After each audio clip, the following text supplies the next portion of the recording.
Komið þið sæl og verið velkomin í þennan fyrirlestur. Í þessum fyrirlestri ætlum við að tala kolvetni. Nú, það er svona mín reynsla þegar ég hef verið að skoða matardagbækur að við viljum svona borða kannski svona aðeins meira kolvetnum, sérstaklega fyrirpartinn og þá sérstaklega eins og í morgunmat og morgunkaffinu að þá er það eiginlega bara kolvetni og við borðum svona prótein kannski ekki fyrir seinna á deginum.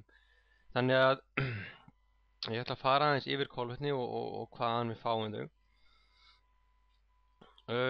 En í fyrstu svona ætla ég að fara yfir svona hvað eru kolvetni. Nú þetta eru sykrur sem koma í mörgum formum.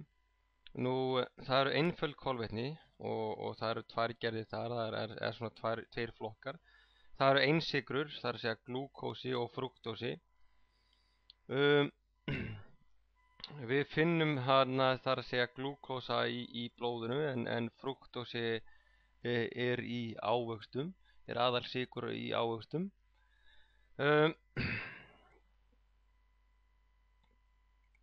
Svo erum við með tvísykrur sem eru súkrósi, maltósi og laktósi. Nú, súkrósi er svona oftast talað þessi borðsykur og hann er brotinn niður í glúkósa og fruktósa.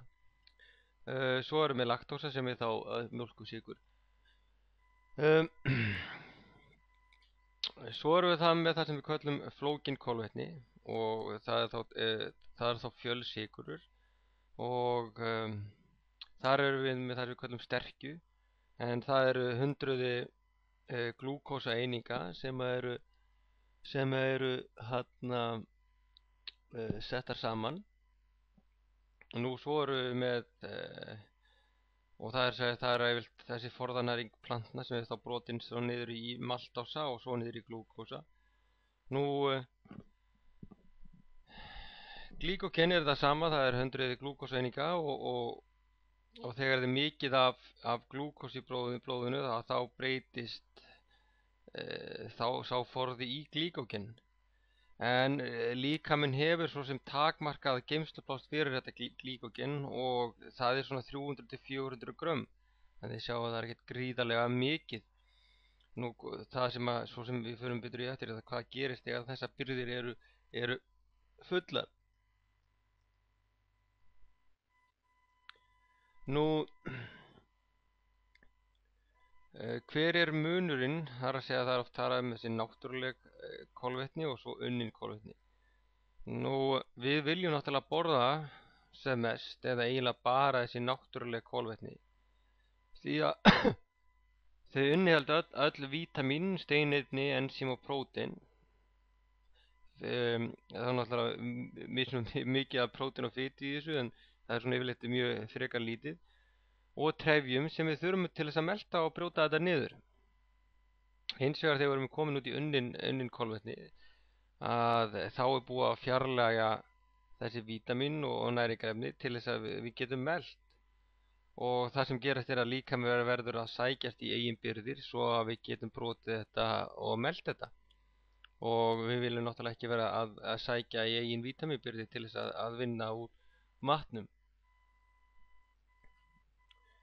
Nú, það sem að gerist þegar við borðum kolvetni er að kolvetni hafa áhrif á insúlín og insúlín er geymsluhormón, hann hleður það er að segja næringarefnunum inn í frumur. Nú þegar við borðum kolvetni þá seytlar brisið út insúlíni og þar segist að fer náttúrulega eftir hversu hár sykurstuðlun er á því sem við erum að borða, hversu fljótt það er að segja að blóðsykurinn fer upp og eftir því sem það fer meira upp því meira insúlín þurfum við. En brisið seytlar út insúlíni sem að hjálpa til við að koma sykrum og svoleiðis inn í frumur. Nú það sem er kannski Það sem að gerist þegar þetta fer á stað, þá fer svona flögt á blóðsykurinn og við förum að finna fyrir, þar að segja, hungri, sérstaklega blóðsykurinn fer fljótt upp og þá förum við, þar að segja, þegar insúlín kemur inn í blóðið að þá fer blóðsykurinn niður aftur og við lendum á þessu flökti og okkur fyrir að langa í sætindi. Þetta er bara eitt af því, en það sem að kannski svona verra er að við förum að hamla ákveðna hormóna sem stjórna fitubrennslu og þar að segja ef að markmið okkur er að léttast, þar að segja, að þá hefur þetta áhrif á glúkagón og vaxtarhormón, en þessir hormónar stjórna fitubrennslu og það er bara gott fyrir að vita og þessi setning ætti kannski svona festast svolítið í þér, að þegar líkaminn er að búa til fitu þá getur hann ekki brennt fitu og ef við erum að borða til dæmis mikið af unnum kolvetnum þá fer náttúrulega insúlíni hátt upp og þá verða til ákveðin ensím í líkamanum eða ákveðin ensím sem að stuðla að fitu uppsöfnun í staðin fyrir ef við viljum vera að brenna fitu. Þannig að það er mjög mikilvægt að við veljum kolvetnin okkar vel þannig að þau hafi sér svona minnst áhrif á insúlíni, þar að segja ekki að skjóta sérstaklega blóðsykrunum upp, ætti ég frekar að segja. Nú, hvað er besti kolvetniskosturinn? Nú, það er náttúrulega grænmeti. Grænmeti er, þar að segja, mjög góð kostur og hérna ef markmiðið ykkar er að léttast þá sérstaklega ætla ég að halda ykkur við grænmeti svona fyrst til að byrja með ásamt náttúrulega prótín og fitu, einhverju kjöti og fisk. Nú, grænmeti er mjög trefjarík fyrir utan það að innihalda mikið að vítamínum og steinefnum og þessi trefjar hjálpa okkur að bæta meltinguna og eins og bara nauðsynlegir fyrir heilbrigt meltingakerfi. Það getur minnkað líkurnar á ýmsum sjúkdómum og þá kannski svona lífsstílssjúkdómum. Það eykur mettun og inniheldur ákveðna biochemicals sem eru notaðar til þess að búa til heilbrigðar frumur, líffæri og vefi, sem gera það leiðin að ofnæmiskerfið verður sterkara. Fyrir utan það að þegar við borðum trefjaríka fæðu þá hreinsast út ákveðnar hitaeiningar, þar að segjum að við séum að borða 100, þar að segja 1 gram af kolvetni eru 4 hitaeiningar og ef fæðan er trefjarík þá skilast ákveðna hitaeiningar út með trefjunum. Nú, svona hvað þú segja, næst besti kosturinn eru ávextir og þá ættum við að skoða sykurstuðulinn þannig að við séum ekki að skjóta blóðsykurum mjög hátt upp. Ef markmiðið er að léttast þá þurfum við að velja rétta tíman fyrir ávextina og þá er það helst kannski gera það eftir æfingu því þá þurfum við að hlaða upp sykurbyrðir, þessar glýkógenbyrðir. Ef við erum að borða með öðrum tímum þá ættum við að borða einhverja prótín og fitu með til þess að hægja á upptökunni, þar að segja þannig að blóðsykurinn skjótast ekki of hratt upp. Nú, svo er það kornmeti og við ættum þá að velja heilkorn, þar að segja þetta kannski værist á síðasti flokkurinn, fer eftir hvernig líkamlega ástand við erum og eftir því sem betra ástand við erum því meira getum við kannski borða að kornmeti.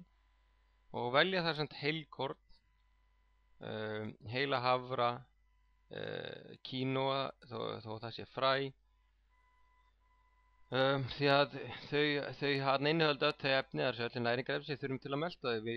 Nú reyðum við förum að borða til dæmis eins og sérjós og eitthvað svoleiðis á mótnana sem að eru vítamín bætt, þá þurfum við að fara að ráðast á eigin birgðir. Nú, hvað á að forðast? Það er öll unnin kolvetni, það er að segja þetta hvíta hveiti og hvítan sykur. Og þið sjáu þarna, ég setti þarna ákveðna lista bara, eða svona punkta afleiðingar, þar að segja mikillar neyslu af þessum vörum, og þið verða að passa bara að maður dröft nú ekki ef maður fær sér endrum að eins. En þessi hvíti og hvítur sykur er náttúrulega snautt öllum næringarefnum, þannig að við verðum að sækja í einbyrðir. Og eins og þið sjáu þarna, þetta minnkar hæfni ónæmiskerfisins, þannig að við eigum kannski meiri tilhneigingu að vera veik. Þetta minnkar frásón á kalki og magnesíum, þannig að fyrir kannski íþróttamann að þá geti þetta verið slæmt, það geti fengið krampa, svona sinadrátt.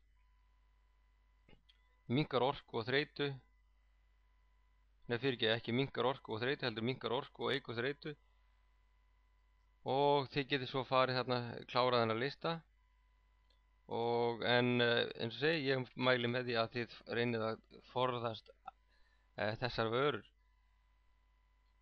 Nú þá hef ég farið svona létt yfir kolvetni, og ég þakka kærlega fyrir mig.